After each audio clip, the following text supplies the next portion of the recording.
Welcome to this episode of Simply Sarah on Christmas Day 2025. We are thrilled that you are joining us. We have such a special time planned for today. We want to say thank you very quickly to the Stegner family, to Michelle Bell Art, and we also want to say thank you so much to Katie Ingersoll for their incredible encouragement and for you for being here. And we have such a special show today. We are bringing in Chaandani, but look, Chaandani's friend Tuna is joining us as well. It's a gift. What a gift. Oh, Sarah, it's so nice to see you again and to share this space. And, Tuna felt called to come forward and join you as well. Yes, I'm just excited about this. It's a special day. I'm liking it. It's a very special day. When you and I initially spoke, just where we went, where we naturally kind of evolved to, the stories that you shared really stood out to me. And I'm just so excited to have a chance to dive in a little bit more in a way that helps you share with more people. And I'm just so grateful that you asked if you could interview me to be able to have this space and time, because this is a very special day. And it can be one that's very, very filled with lots of fun and love and exuberance. It can also be a day that seems like a forever day. Like, can the clock just please move a little bit faster? Mhm, Both of mhm. those places. And so I'm glad that we're going to have this conversation on this space today. Thank you. I love the acknowledgments that you shared, and I just want to second everything that you said. This day can mean, and it can mean things. It can feel. It can have a lot of different perspectives, Mm, and I think that's really important to acknowledge. So, thank yes. you for sharing this space today. Oh, absolutely.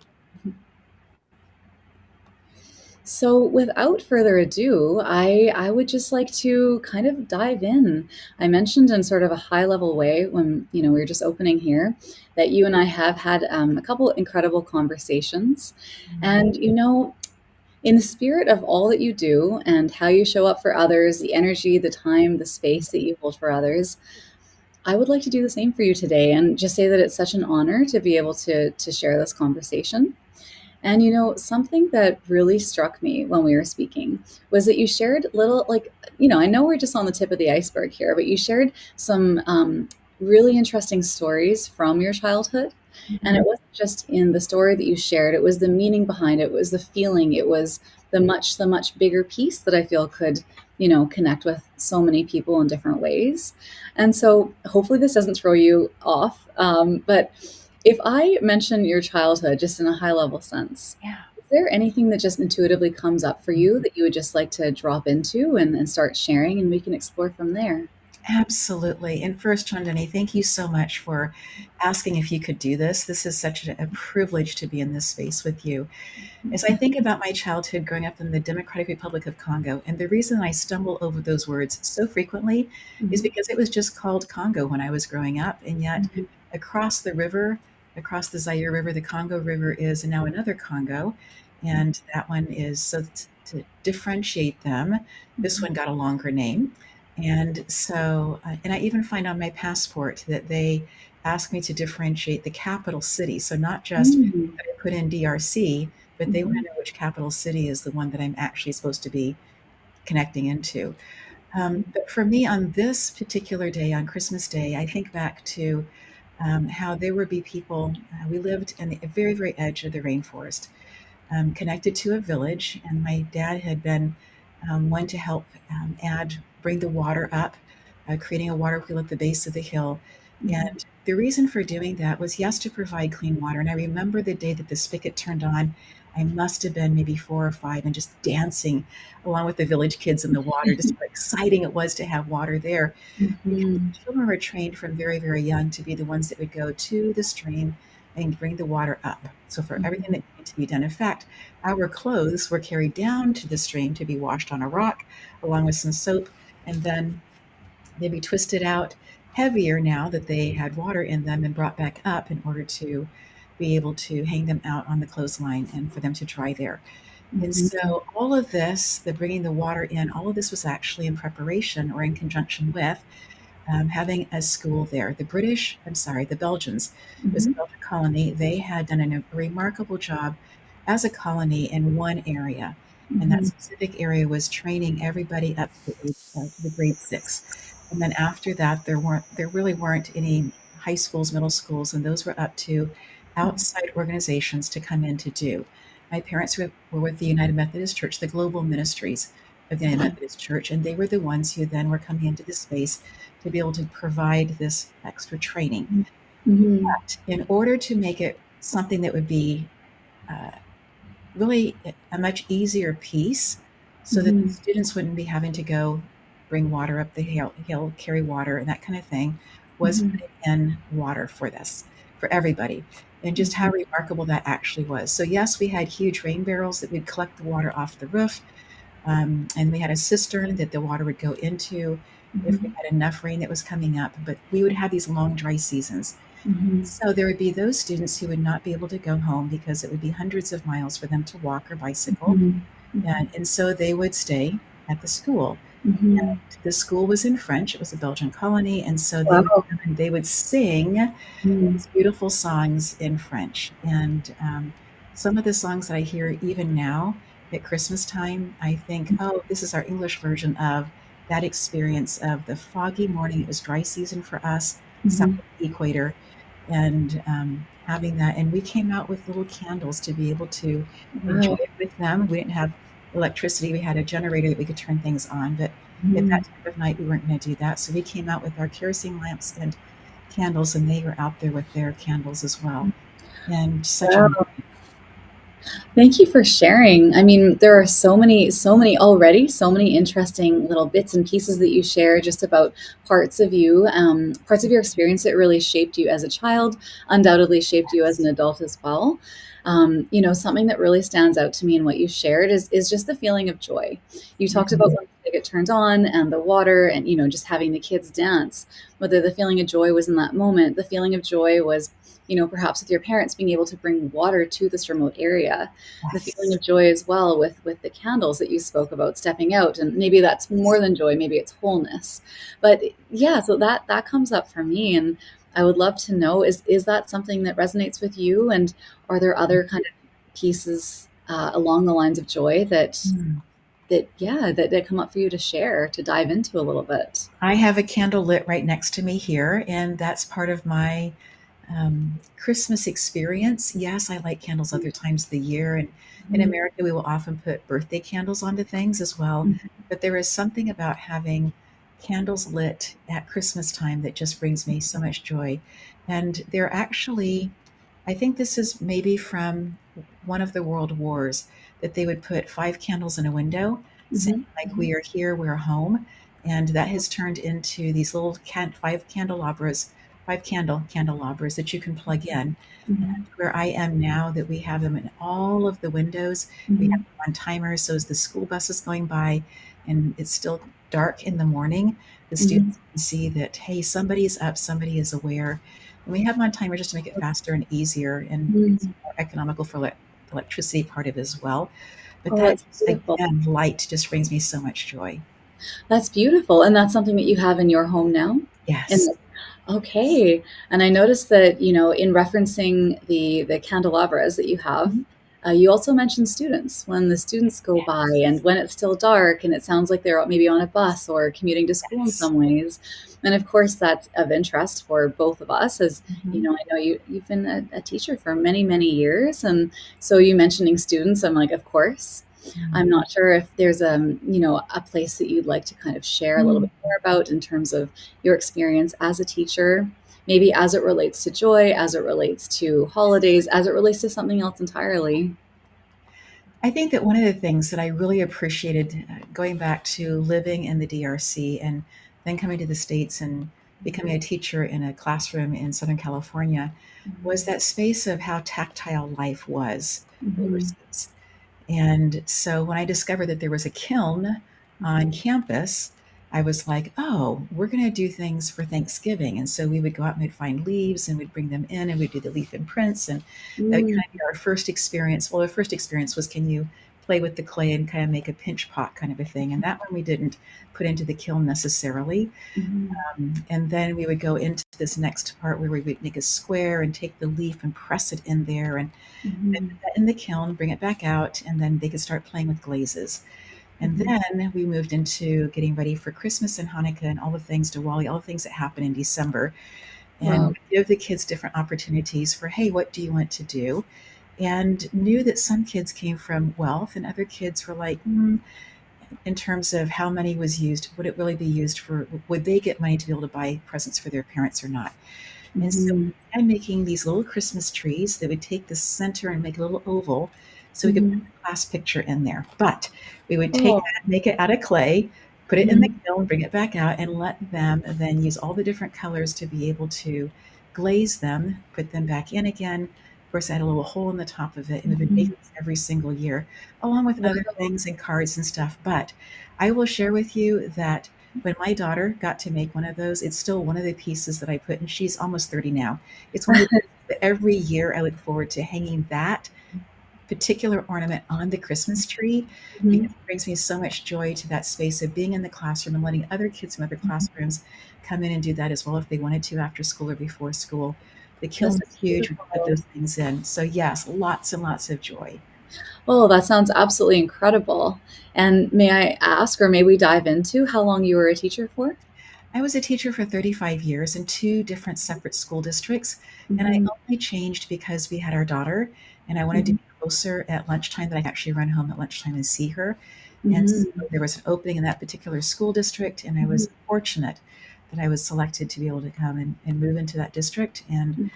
and it was good to be that close. It would be. This is what I've consistently heard from parents, just having that proximity, whether it's just knowing that your child is close, you can get there if needed. In Right, some cases, maybe lunches, depending on everyone's, availability and schedule. And exactly. I'm curious to know, a teacher for 35 years is absolutely beautiful. That's an incredible career. Thank you. Um, Was that something that when you were growing up as a child, did you have a lot of teaching modeled for you, or was it something that just very naturally was within you, that you path that you wanted to go down? Chaandani was actually both of those. My mom comes from um, she was raised on a farm in Nebraska Mhm. and graduated from high school just a few days after she turned 17. Her Mhm. dad thought that she was too young to go away for college, and so she taught in a one room schoolhouse before she went to college and then got her teaching certificate and Mhm. was able to teach, right? My Mhm. dad also had his teaching credential. Both of his parents were educators. Mhm.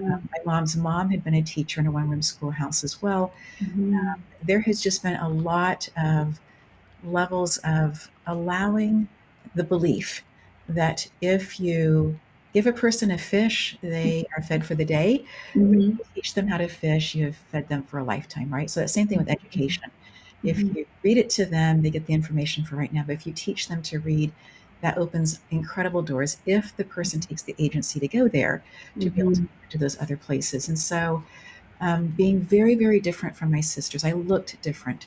I was born with shocking blonde hair and a cleft lip, and my family all has black hair. And so I Mhm. just looked so different from the beginning. And my sisters easily moved into science, and one is a double board certified physician, the other one's a registered dietitian. Mhm. And I can do science, I enjoy science, Mhm. just don't so much enjoy blood, and I really don't enjoy the smells in a hospital. And Fair enough. A yeah, fair point. I think it takes a very special type to it not only does. exist in that environment, but just to eventually take it on as just an everyday type of Yes. occurrence, to say Yes. it politely. And to be able to hold your energy pure and as you go into those Yes. spaces consistently. So Mhm. I wanted to become a piano performance major. And when I finished that, my parents were like, "And what are you going to do with that?" And I said, "Well, I could go back for a fifth year and get my Mhm. teaching credential."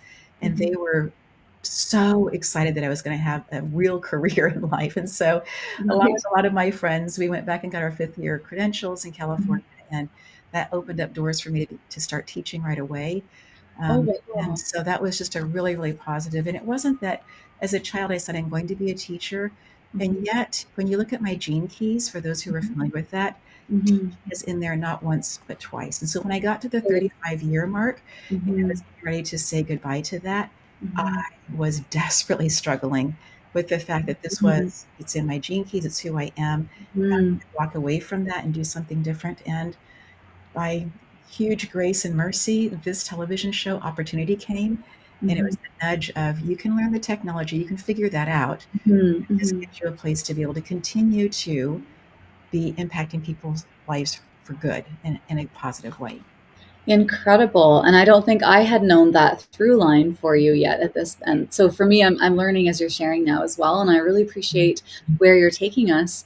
There's a few things that you shared that I think there's this one massive, profound point, which is all tied around identity.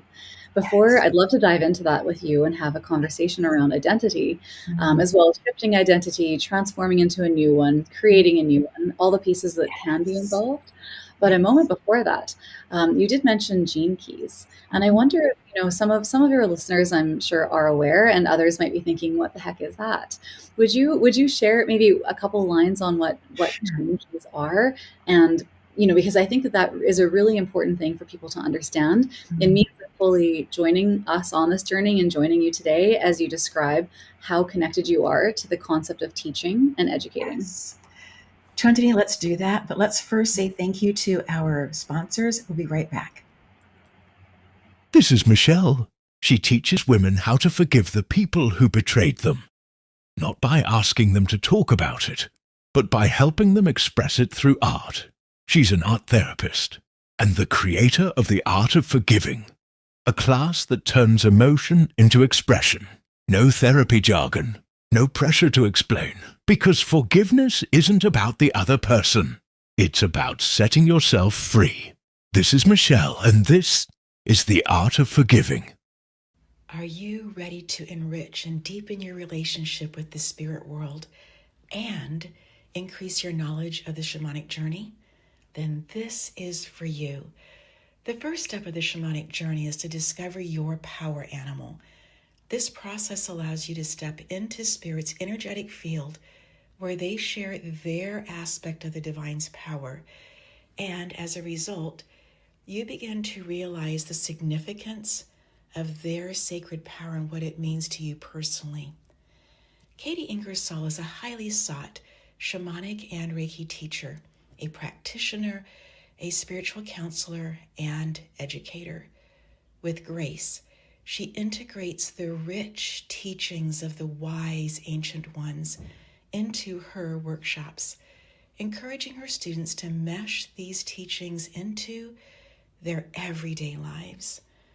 For details of how you can discover your power animal, reach out to Katie at katieingersoll@gmail.com.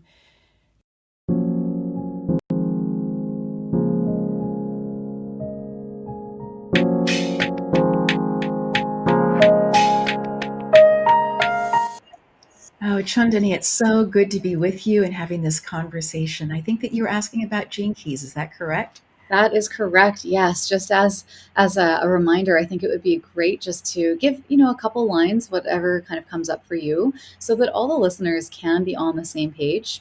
This Mm, is such a identity is such a big part of who we are and how we operate in the world, how we feel we show up, how we feel that we're perceived. And yes. so, for you mentioning teaching and education, being involved in your gene keys, I would love to hear a little bit more about that. If we think about our fascia, these beautiful sheaths that go around everything and allow us to be able to move, if we think about those as being our connective pieces, and we understand that we are not just interconnected, but that we are connected with other people and the time that we are here, um, taking some of those concepts to a place where people for millennia have been watching the stars, watching how the bodies move out there, Mhm. and coming to a place of saying, we have noticed these different things. So this is Mhm. my understanding of gene keys. As you put in your name, you put your date. They want to know where you were born, and Mhm. then it is able to share back with you some of the structure of what they have noticed over these years of collecting information, collecting data. And Mhm. so that's how I got to looking at my gene keys. Can I tell you all the different things about it? No. Mhm. But it does talk about who you are, where areas that are easier for you to push into, and Mhm. areas that might be more of a shadow area. And so it Mhm. just gives an opportunity also inside of that. If all of us are making a huge assumption here that people want to grow and become better, right? Mhm. Also then can provide for people a, hey, why don't rather than knocking on all of the doors, why don't you Mhm. try these doors and see if these open for you in a way that makes sense for you? And I just appreciate that. Yes, I think it's a great summary. I think it's a great entry point for people to start kind of understanding a little bit more about gene keys. And so if I'm understanding well, it sounds like when you pulled your chart, when you looked into it, the concept of educating, being an educator, teaching, giving back to society in that way and helping to empower through that route is something that came up for you quite a lot in that chart or in a very poignant way. Yes. And Okay. it was Jessica De Leon was the one who had really gotten deeply into Gene Keys, and Mhm. we were doing a nonprofit fundraiser, and so she invited everybody to do their Gene Keys, and that she would do some explanation of that. And it Mhm. was kind of quiet to begin with, and I said, "Here, Jessica, here's mine," because it was happening on our property, and she was like, "Wow, you have teaching twice." And in that moment, I went, "Oh, no wonder." Mhm. Always my brain is always working on how can I make this simpler? How could I train Oh, somebody else to do this? And so that was the moment okay. for me of that clarity. And so the order being that you were already a teacher, you're already functioning exactly as you were, we could say, meant to or were guided to, and you found Yes. out after that, oh, it's also in my gene keys twice. Yes. Yes. That is great. Okay, so now that was, laying a little groundwork. Now let's dive into the next part, which where I think we should go next is with once you learned that about teaching showing up in your gene keys, was that something, did you end up sitting with that or journaling or just feeling that on a deeper level? Like, is that something that helped you to ingrain further you as a teacher in this world and society?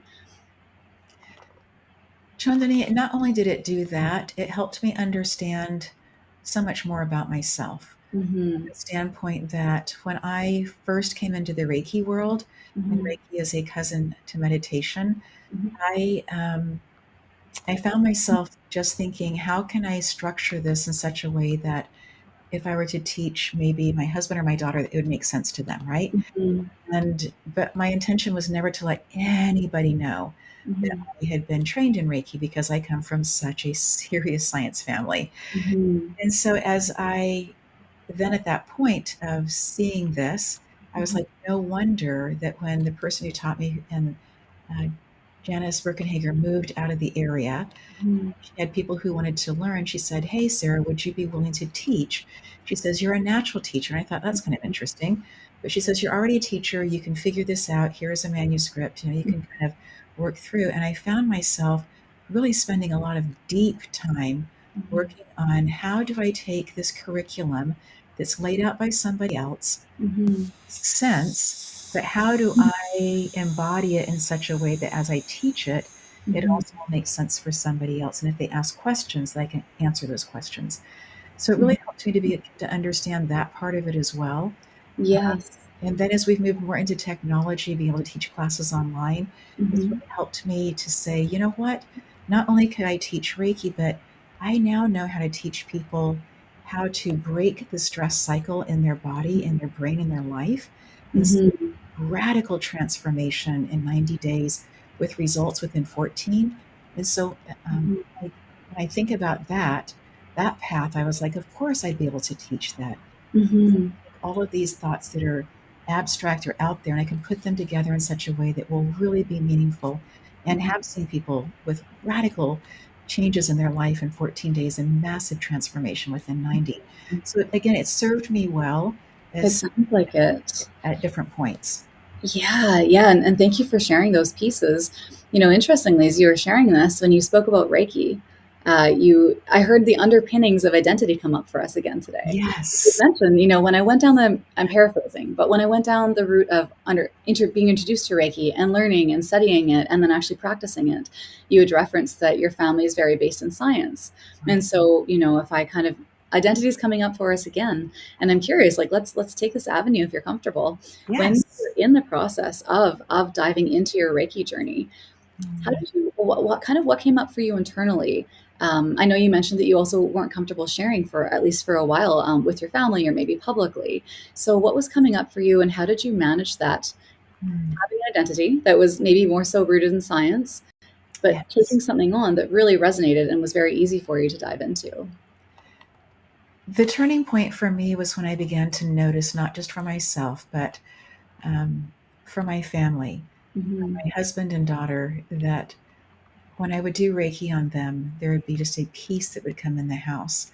Mm-hmm. And there we were really experiencing a lot of deficits from the Mm-hmm. 2008 financial things that had happened. And so Mm-hmm. sleep had not been easy necessarily for anybody for different reasons. Mm-hmm. But I just noticed that when I would say, hey, come lay on the table, and would just spend a few minutes, that there would be this centering, this different Mm-hmm. place of where the being goes. And so I Mm-hmm. was super excited about that. So then I decide I won't ever tell my family, but I will Mm-hmm. tell somebody at work about this. And as I'm telling them, they're like not getting it. And so then I'm Mm-hmm. like, let me explain it to you.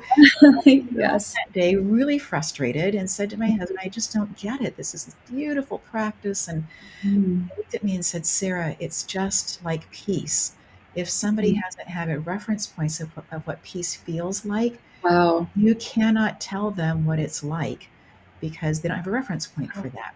So that then began a different internal conversation. I Mm-hmm. happened to go have coffee with somebody who we had shared a nanny Mm-hmm. when our kiddos were young, and she was asking what I was working on. So I think this is a safe place to share this conversation. And so I share Mm-hmm. with her. And she takes a deep breath from across the table and says, how is it possible that Mm-hmm. you are a missionary kid, a pastor's daughter, and you are doing Reiki? Mm-hmm. Her dumbfounded. And again, that space of identity, right? That's right. Those two worlds, they're not seeming to line up on the outset. Right, right. Mm-hmm. And so I bumbled around. And so the next morning, then in my quiet time, because I've had a long history of getting up in the morning and having a quiet space for spirit to talk to me, for me to talk to spirit, just to have that space of a divine time. Mm-hmm. So that really became my space of show me, show me how this can be, because I can feel it, I can see it all of inside of me, and it Mm-hmm. all lines up well. But when I try to use this to say it, we're not getting there. That's And right. that's where my first book came from, Mm-hmm. Reiki and Christian Beliefs, Where Do They Intersect? Because I was Mm-hmm. trying to answer that question of how do these two worlds that seem on the outside for some to be so um, opposite end, and Mm-hmm. yet for some people to say, oh, it's healing energy only comes from one source. This is beautiful healing energy. Mm-hmm. So that was one of the ways, and I've never gone back to tell her that experience caused me to write the first book. Mm-hmm. Have no idea that she knows that I even wrote a book or not. But that for me was my space of sitting in silence, sitting in quiet, Mm-hmm. just saying, I can feel, I can see how these pieces work together. Mm-hmm. For me, this is absolutely that space that goes along with that. That's incredible. And so actually putting that pen to paper, if you will, whether it was, in your mental space thinking, whether you were typing, whether you were actually physically writing, but pen to paper, it's like you were able to kind of channel your thoughts and reconcile them, as so to say, Yes. reconcile the two identities that coexisted within yourself. Mhm. And that, like, that point itself, I think that a lot of us can relate with that in different ways. I also think that this is, of course, my opinion, but I think that it definitely takes someone making an active choice to sit down and look at two identities that are coexisting, because of course Yes. it's much easier just to focus on one, just to lean into one. That feels easier, it's safer, it's less risky, right? Right. Yeah, and I absolutely love what you just shared, because you talked about your process of actually sitting down and being willing to sit with likely all the discomfort that came up in that process as well. Yes. You're trying to, make the two worlds align within you as a human and a spiritual being. And one of the pieces that really came forward for me one day, because I had learned Reiki 1 and 2, and in order to go on to the next level, you needed to use crystals. And the way that I was raised was these are all things that the creator created. So why Mm-hmm. would I be, trying to use a crystal for anything and Mm-hmm. to assign properties or whatever to it? Mm-hmm. And then in my devotional time, I'm reading about how Moses' brother Aaron has this ephod. And for each of the tribes, there is a different rock. There's a different crystal. There's a different, right? And Mhm. it is not that each of those carries the energy of something. It's saying, we're going to represent this. And so we're going to have 12 different representations that Mhm. are different Mhm. because if you had 12 children, I only have one, but I can only imagine if you Mhm. had 12, even if you had identical twins, that there would be differences in their personality, differences in how they see the world. And so Mhm. it's the representation then of those things rather than this is what holds the energy, this is what's going to do Mhm. the work. It's still our intention has so much to do with that. Yeah. Yes, we have we have so much agency. Do we want to hold on to things that are heavy or do Mhm. we actually let them go? And so whether you're the Exactly. practitioner or the person who's receiving, there's still that space for that, for all of that. Yes, and I mean that's the question, isn't it? Like that's is such a poignant question that you just uttered. And I feel like that, for some people who are in the space where they maybe been considering it and maybe they're open, that might really resonate. For Mhm. others, that thought alone could be very triggering. And I don't mean from you as a person triggering, but just the concept of that could be very triggering. I really appreciate the example that you shared and just yeah, just how you kind of work through that for us. I would like to ask if someone listening right now, either in themselves or they know someone who's kind of like between worlds, Mhm. whether it's, something exciting, something they're struggling with, something that feels neutral, something that is unknown that's just kind of coming up. Do you have any suggestions for them as far as how they can begin to sit with it, how they can begin their journey? Chaandani, it's such a deep, meaningful question, and one that really is coming forward so much right now for people in the spaces that they are in. Mhm. I invite people to remember who they are. And Mhm. so maybe that's looking back over your life. What are the pieces that you have done, even though in this moment you feel highly untethered? Mhm. What are the pieces that you have done in the past that have been the consistent pieces that have worked for you? Mhm. Start there. So for me, as we were selling our house, we were retiring, we were relocating across the country to help take care of my 90-year-old mom. Mhm. I felt completely untethered. Mhm. The air here is different. The light here is different. The way the sun Yeah. shines is different. All of those things are different. And it's okay for it to be different. I'm also living in the most biodiverse place on the entire planet, Wow. snuggled up to the Smoky Mountains. And so we have a lot of diversity in lots of different ways around us. Mhm. So in that space, then, who was I? Because I felt like there was a lot of this stripping away, that Yeah. this was no longer, people would say, now what do you do? And I'd say, well, I'm retired. Mhm. That's the end of conversation. Like there wasn't anything more to say. Where when I was a teacher, there was a lot Mhm. to be said about that. Mhm. So understanding that people's responses to you are going to be different in Mhm. terms of how they are hearing what you are saying. And I know that for myself, the way that I said it took me a while to be able to say, I'm no longer teaching, but I'm doing other things because that was Mhm. so much more authentic for me. The word Mhm. retired has never worked for me because Mhm. if you take the prefix re, which means over and over and over again, and you Mhm. take the word tired, I'm not tired.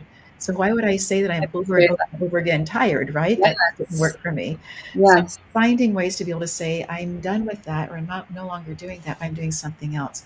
But Mhm. again, coming to these bedrock pieces in my life of I still need to go grocery shopping. And so what are the foods that they have here that are ones that remind me of home where Mhm. I feel Like close? anchoring. You're anchoring yourself into something familiar in doing that. Exactly, exactly. Mhm. What are the foods, what are the recipes that may look different here, but what are the recipes that we have loved as a family?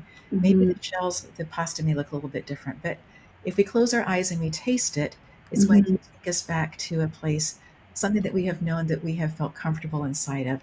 So what I was looking for were pieces that were comfortable, Mhm. not pieces that were help me with the word here, Chaandani. People will go into using, drugs or alcohol or other things in order To numb.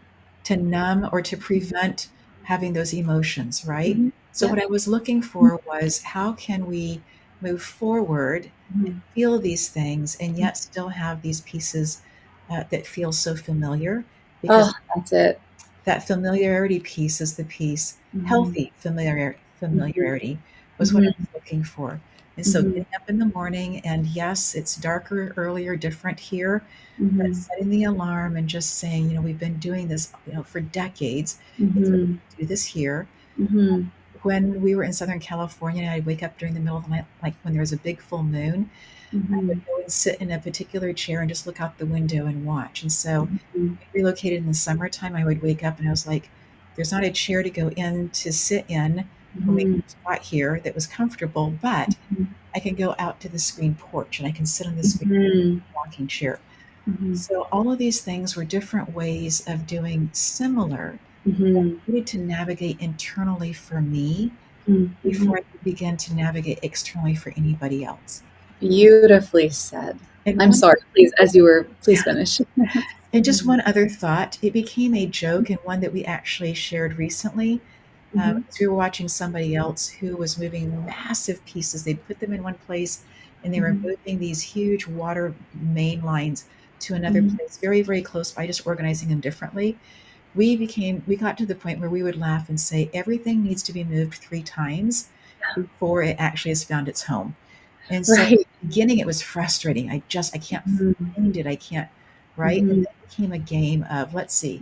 In the Mhm. beginning, I had it here. Then I moved it there. Oh, I think this is the new place for it. And so that Uh-huh. space of just being, choosing to be a little bit more light, even Yes. though I wanted so much to be grounded and tethered and all Mhm. these things, Mhm. connecting into new energy. Um, there was that movie Avatar where they would take their tails and they would connect into the tree. It was Mhm. instantaneous. And my Mhm. experience when you relocate is that it's not instantaneous. Even if you've been going to the place like I had been for decades, I'd been coming to this space and coming for vacations in short periods of time. But you Mhm. choose to say, I am here. This is where my Yeah. abode is going to be. It Mhm. takes a while for the energy to settle in and for those pieces to say, okay, we work together well. Thank you for sharing from such an honest, raw, vulnerable place. I Mhm. think it's so easy for a lot of us at all different times to get really caught up in the clean response, the social media response, the perfect aesthetic. Oh well, we moved and we did this, and now we're here, and it's beautiful. But the truth is that life doesn't work that way. I mean, it can. You can, like you said, you can actively choose joy. You can choose lightness. You can choose levity. You can choose humor, and I recommend that you do. But the Yes. truth is that the other side does exist as well. Yes. So, I mean, I always appreciate when someone like yourself is willing to just dive into the messy, the spaces that a lot of us find ourselves in, and think, how the heck did I get here, and how fast can I climb back out? Yeah. I think you also shared some great suggestions in form of even tangible tips for listeners, Mhm. to find some type of familiarity. And even if listeners aren't in a position where they're moving house, moving city, moving state, moving country, there are often a lot of types of transformation, whether it's like we were saying, a shift in identity, perhaps a new job, a relationship starting or ending, an illness, and so on and so forth, whether it's yourself or loved ones or even just people in your community. So that was incredibly helpful. And again, the role of humor, I just would like to highlight when you are in a space for it, it can be so incredibly healthy. Yes. um, and a lot of what we are sharing, again, I just, the identity piece keeps on coming through, and I'm so excited that that's what's coming up for us today, at least from my perspective here, amongst many of the other beautiful things that you're sharing. But when you talk about going through something like moving physically, Mhm. finding a way to be, if I'm paraphrasing, hopefully correctly, find a level of calmness and acceptance within self, even while you're existing in a chaotic environment and you're feeling untethered. That, I feel, also translates to the concept of shifting identity on an inner level. Yes. It translates. It definitely is different. And Yes. yeah, I'd like to turn it over to you to share whatever comes up first, and then I'd love for us to kind of meander through the topic of identity transformation, if there's, Yeah. pain that comes with that, if there's struggle, if there's strife, if there's light. Mhm. Chaandani, what comes up for me was the incident that happened in the classroom in 2021. I had this rather idyllic situation in teaching.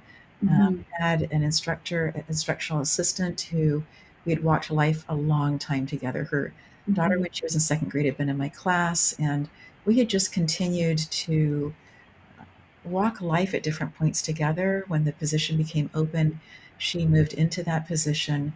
and it was comfortable. It was easy. Mhm. She had keys to my house. I had codes to her garage to be able to get in. We really enjoy each other's company to this day. We enjoy each other's Mhm. company. Mhm. And we were in a classroom, Mhm. and it was the beginning of the school year. We had been in school for probably about maybe 3 weeks or so. Mhm. At the beginning of the school, at this point, I'm teaching music at 5 different elementary schools. We are itinerant teachers that we are moving around, and we are opposite a PE program. So that every Mhm. single day, the classroom teachers have this break where the kids either go for PE or they happen to go for music. And Mhm.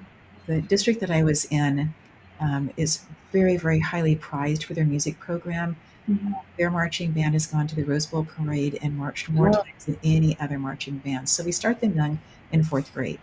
So we come back in after the shutdown. It's been chaotic, it's been all the different things. Mhm. And we're like, okay, we're going to do this. We're going to put our best foot forward. All of us are on the same page of we're going to make this happen. So we start the first few days, everyone's in the cafeteria. These are the programs that you can do. You can choose to be an choir, you can choose to be an instrumental. These are all your options that you can have. Mhm. Different ones for fourth grade than there were for fifth grade. And then Mhm. we begin breaking into classes. So we're outside, we're holding up great big signs that say, if you want to be in choir, this is where you're going to be, right? Yeah. And so kids are kind of figuring, and we don't have a roster. It's still too early in the year. We don't have the list from the nurse that says these Mhm. kids are type 1 diabetics. Right. We don't have the list of epileptic kids. We don't have any of that stuff. It's just the beginning of the year. Mhm. We are not an afterthought. We are but it's important for the classroom teachers to get that information first. Mhm. We'll get it, yeah, at the same time or soon afterwards, right? Mhm. With the classroom teachers, if you had a student who the previous year had medical issues, type 1 diabetic, whatever, Mhm. and you knew that that class was going to go to your friend's classroom the next grade, Mhm. walk across campus and go have a conversation Oh. with us, right? Mhm. This is how we handle things. This is how we did. This is when the nurse would come in. This was all the different pieces, or medical or whatever. And inside of music, we Mhm. didn't have, or PE, we didn't have those unless it was a red card. You've got to watch out for this kid if they hit their head, those Mhm. kinds of things, right? So Mhm. that just kind of lays the groundwork for we're in Mhm. the classroom and we are playing with our hands, doing some solfege, which is every note, this is Hungarian, every note of um, in the scale has a different hand motion. And so Mhm. in Hungary, they can teach 3-year-olds to read music because they are Oh, playing an instrument, they are using their hands, right? incredible. I'm Mhm. teaching this. This is like, early days with this. And then there was a short video that students absolutely loved that sang the 50 states, but it wasn't just singing the 50 states. It wasn't Ray Charles, it was somebody else. And that there was a person who was drawing the states and then Mhm. putting there all the pictures of, if you think of this state, if you think of Oklahoma, think of Sooners, right? And would draw that. Mhm. And so super interactive, super, super fun. The kids loved it. And so the fifth graders are like, you got to teach this to the fourth graders. So early days, fourth grade, and there's a student who has his head down pretty consistently. And I Mhm. have them just walking by saying, hey, it's time to have your head up. We're all sitting on the floor because we're in a classroom that's not being used for the moment. All Mhm. of the desks and stuff are on the side. Okay. Everything is stacked. And so we are in the center. We bring our iPad that has everything on there. We bring a projector. We're good to go. All the Mhm. extension cords needed. We know how to move from site to site. Mhm. I just asked the student to come over and have a conversation with me, and I have my back to him. And as I turn around, he attacks me. And I am just so grateful to this day that there were two other adults in the classroom. Mhm. And as I fall back, I'm falling onto desks. I'm so grateful that they were there because the thing behind them was a sharp edge to a sink, and I did not hit that. Oh. And just so grateful that one person saw it and the other person looked up as things began to fly. Mhm. The student was so shocked that he'd actually made contact with me that Mhm. as he began to do the second blow, I was able to put up my hand and move out of the way. And then he went Wow. absolutely limp. I had never seen such transformation Wow. ever in my life, in a being, ever. Mhm. And so Mhm. we were able to call the office, we were able to get him up to the office. But that moment of Mhm. like that, other students seeing me, the noise in the classroom of, the students just in shock. And Mhm. I never want the other students came to school to have a great day Mhm. to see these kinds of things either, because Right. this is now part of their story. Mhm. So this began a long journey for me of Yes. What PTSD, about of about you? Thank you for again so vulnerably sharing that with us. That must be incredibly challenging to even revisit this type of scenario that you've ever found yourself in. And of course, what I see in you and what I hear from what you're sharing is, you shared the incident that happened and the other students and the student who needed to go to the office for support and the other teachers. What yes. about you? How were you in this scenario? I thought that I was fine, Mm-hmm. and then I realized I wasn't. Mm-hmm. And as I began to realize I wasn't, my world moved from being very, very vibrant to moving into very, very small. And Mm-hmm. so went through PTSD counseling, went through physical therapy. That was super helpful. Both of them were super helpful, but it really put me on a road to, um, there have been major stressors in my life, Mm-hmm. people who have died uh, shockingly. And there have Mm-hmm. just been those kinds of pieces in my life, right? And growing up overseas, there were some things that happened there. So this wasn't my first time, but I felt like it wasn't my first time of hearing or being around shocking. But Mm-hmm. this for me was just so shocking for me. Yeah. And that space of identity of who am I in this space, feeling Mm-hmm. like other teachers were looking at me differently. I was looking at myself differently. So my Mm-hmm. own identity was changing in that space. And so Mm-hmm. that really led me into a road of what is stress? What is it doing to the body? Is Mm-hmm. there a way to actually prevent stress? Mm-hmm. And if there is a way to prevent stress, is it something that I can actually do for myself no matter where I am? Mm-hmm. Because it was all about self preservation for me, right? Yes. Then protecting my marriage and protecting my daughter and wanting Mm-hmm. to have easy conversations that are filled with joy and flow. And I Mm-hmm. wasn't in that space for quite a while.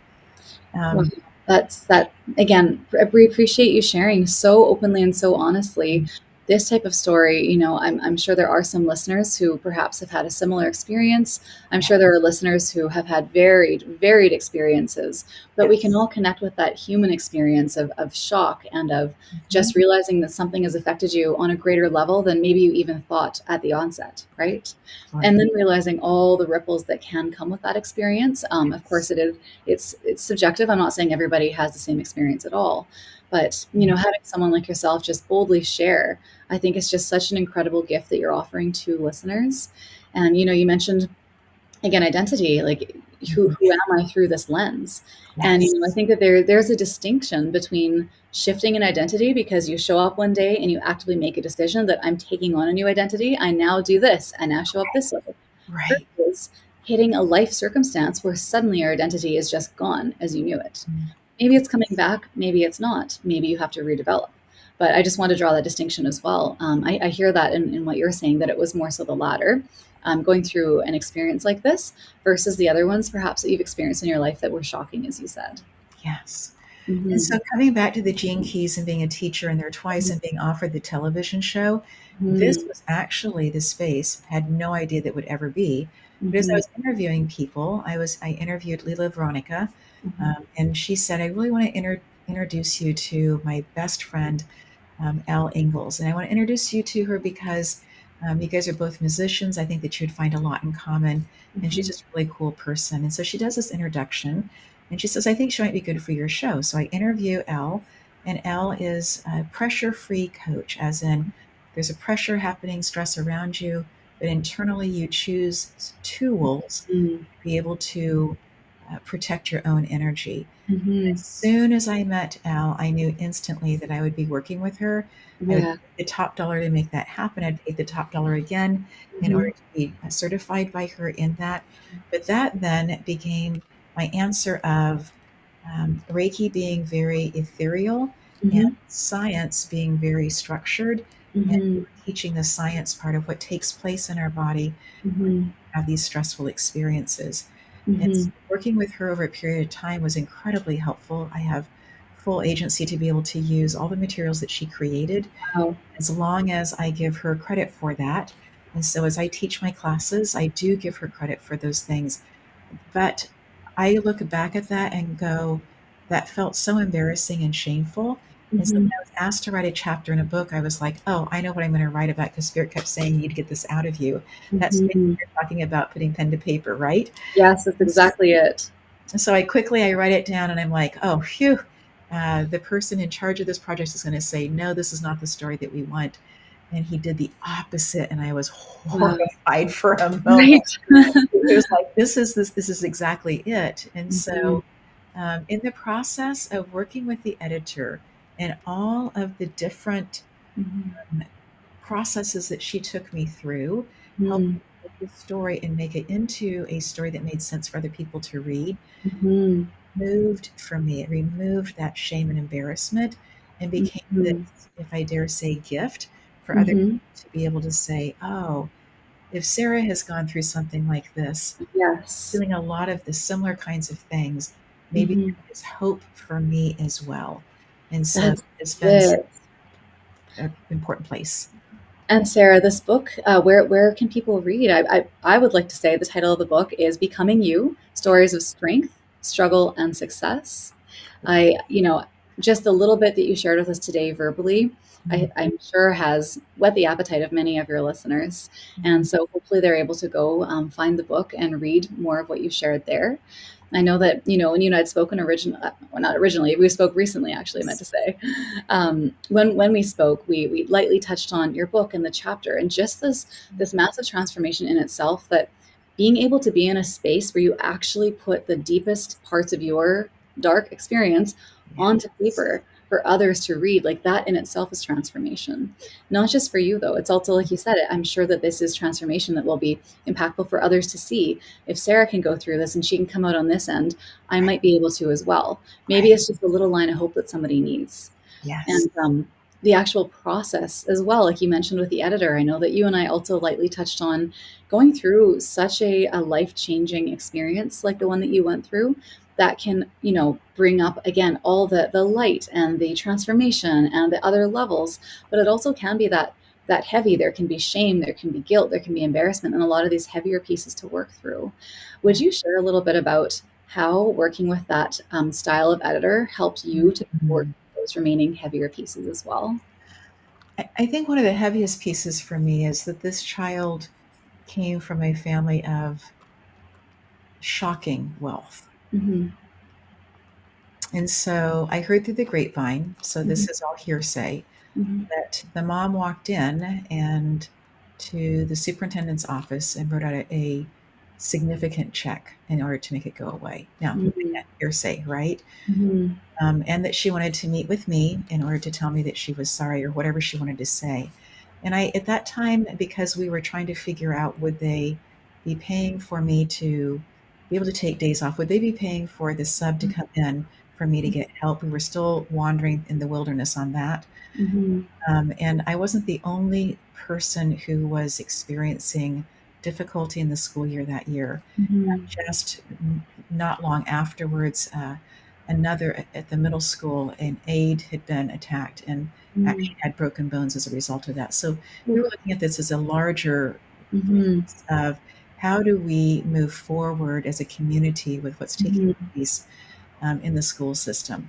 And Mhm. so for me, walking through those questions Mhm. allowed me not only to deal with the moment that all that took place, but it also Mhm. allowed me then to have a different perspective, or to be able to say, I see who I was at that particular Mhm. time, and I understand why I made those decisions. I understand how I Mhm. felt when I heard Mhm. that secondhand news. Mhm. I understood. It just allowed for me to say, and look how my life has evolved and changed as a result of this. Mhm. There is a level of verification, is the word that's coming up for me. There's a better word of saying that, of Mhm. being able to talk to people and walk into their life and talk to them Mhm. differently because of what has happened in my life. Yes. Just yes. Hmm. Mhm. It's, when you speak, I can feel that from you. I feel that from you. I feel the levels of depth. Even if we're having it is nice to talk about being under a massive starry sky and the feeling of Yes. smallness in the best way. And I love connecting with you that way. But I know that Yes. there's more behind that. Mhm. And I feel like that's an intangible that a lot of people, they can pick up. I'm not saying that everybody has a spiritual practice. That's very personal choice. But I Sure. do feel there is something where you can just kind of tell. And therefore I'm saying tell in a human, a physical plane way, tell, Yes. and there is something about you that Mm. lends itself to that type of feeling. And so when you speak, and even when, we opened our conversation and you're sharing about how you grew up and the stories and the water and your parents, and, like there is that level of depth. And Mm. that's also why I'm so excited for listeners and others that they share with to actually read what you've written in Mm. your book and read how you've expressed it. And to listen today and to hear that you are a person who's gone through this and many more things. This is where you are today by actively choosing to be here and Mm. being able to, again, find different, actually tangible tips that they can try to employ so that they can find their own journey to empowerment, however that looks for them. Absolutely. And the book Mhm. is available on Kindle and on Amazon. And so for people who are looking for that, it's an easy read. It's an anthology of multiple stories of people who have gone through things and who've struggled with things, and they've come out the other side and said, um, wow, was that ever a ride? And I know that I'm a better person today as a result Mhm. of that. So overcoming you is more of the overcoming. For me, it's overcoming myself to be able to Mhm. share the story, right? Yes. Overcoming all those hesitations, all of those theses, and just saying, yeah, I can share this and it's going to be all right. And what a gift that is, even to hear someone say that. Years ago, yeah, we're not going to go into it in depth, but I went through a life changing experience myself. And, Yes. there, I can say from the inside, there is a time and place when someone is ready to hear that there is a way out, that you can choose. But once Yes. you're in that space and when you do hear that message, it's so deeply impactful. So Yes. even hearing you just say it now, I got goosebumps, not just for myself, not just for you, but for anyone who's listening, anyone who they share this with as well. Yes. Just having that message is such a beautiful gift. Mm, so good. Chaandani, I have loved this conversation. It has just been so good to be with you and to allow the conversation to meander and wander, and Mhm. yet for it to all have such deep substance. Thank you so much, friend.